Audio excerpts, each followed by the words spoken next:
ଏବେ ବି ସାମ୍ନାକୁ ଆସିଲା ବଡ଼ ଖବର। ସ୍ନେକ୍ ବାଇଟ୍ 5 ମିନିଟରେ ସାପ ବିଷ ନଷ୍ଟ କରିଦେବେ ଏହି ପରିବା। ଘର ବାଡ଼ିରେ ରୁହନ୍ତୁ, ତୁରନ୍ତ ଲଗାନ୍ତୁ। ସ୍ନେକ୍ ବାଇଟ୍ 5 ମିନିଟରେ ସାପ ବିଷ କାଟିଦିଏ। ଏହି ଚମତ୍କାରୀ ଗଛ ମୂଳ ଛେଚି ପିଇଲେ ମିଳେ ଲାଭ।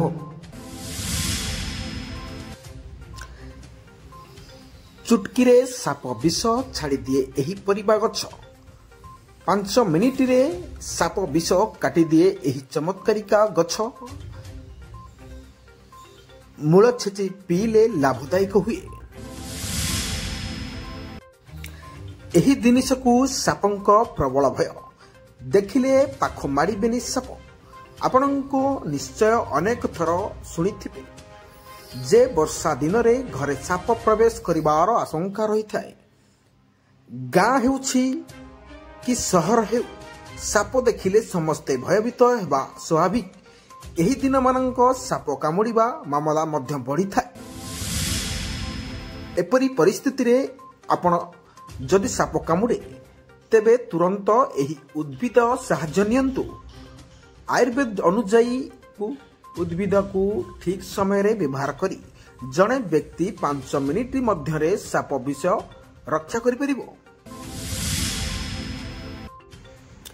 ଯଦି ଆପଣଙ୍କୁ ସାପ କାମୁଡ଼େ ତେବେ ତୁରନ୍ତ ଏହି ଉଦ୍ଭିଦ ସାହାଯ୍ୟ ନିଅନ୍ତୁ। ଆୟୁର୍ବେଦ ଅନୁଯାୟୀ ଏହି ଉଦ୍ଭିଦ ଠିକ୍ ସମୟରେ ବ୍ୟବହାର କରି ଜଣେ ବ୍ୟକ୍ତି 5 ମିନିଟ୍ ଭିତରେ ସାପ ବିଷରୁ ରକ୍ଷା ପାଇପାରିବ। ମଲ୍ଲିକ କଲେଜ ଅଫ୍ ଫାର୍ମାସିଷ୍ଟ ଡାକ୍ତର କୁନ୍ତଳ ଦାସ ତାଙ୍କ ପରାମର୍ଶରେ କହିଛନ୍ତି, ସାପ କାମୁଡ଼ିବା ସ୍ୱାସ୍ଥ୍ୟ ପାଇଁ ଏକ ବଡ଼ ବିପଦ। ଉଦ୍ଭିଦ ଓ ମଣିଷର ପାରସ୍ପରିକ କ୍ରିୟା ଉପରେ କରାଯାଇଥିବା ଅଧ୍ୟୟନକୁ ଜଣାପଡ଼ିଛି ଯେ ହର୍ବାଲ ଔଷଧ ଆଣ୍ଟିଭେନମ୍ ଭାବରେ ବ୍ୟବହୃତ ହୋଇଛି। ଆମର ଲକ୍ଷ୍ୟ ହେଉଛି ଏହି ପ୍ରକାର ଉଦ୍ଭିଦ ଚିକିତ୍ସା ବୈଜ୍ଞାନିକ ଦୁନିଆକୁ ଆଣିବା ପାଇଁ। ଏହାର ଦୀର୍ଘ ମିଆଦୀ ଲକ୍ଷ୍ୟ ହେଉଛି ସାପ କାମୁଡ଼ିବା ଥେରାପି ପାଇଁ ବିକଳ୍ପ ଭାବରେ ସୁଲଭ ମୂଲ୍ୟରେ ଉପଲବ୍ଧ ହେବ।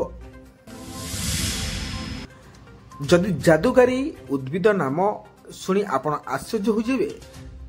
ସାପର ବିଷକୁ ନଷ୍ଟ କରିଥିବା ଏକ ସ୍ୱତନ୍ତ୍ର ଉଦ୍ଭିଦ ହେଉଛି କାଙ୍କଡ଼ ଓ ଉଦ୍ଭିଦ ପ୍ରାୟତଃ ଗରମ ଓ ଆର୍ଦ୍ର ସ୍ଥାନରେ ବଢ଼ିଥାଏ।